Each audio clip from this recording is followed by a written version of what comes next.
Ito yung sinasabi ko sa yung pinakamasarap na kinakainan ko. Frida! Ay, Suki, buti naman bumalik kayo. Sino yung mga kasama mo?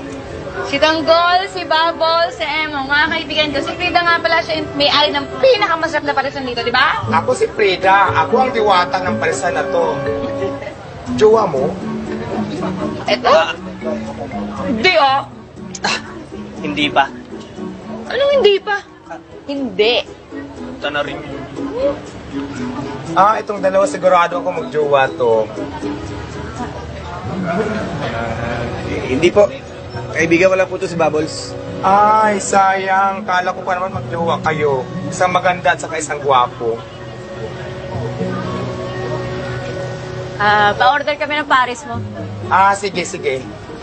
Tayo. Sige, Tanggol, Babol, upo muna kayo doon na mag-aabang lang kami na Emo ng bakante. Sige. Apat, ha?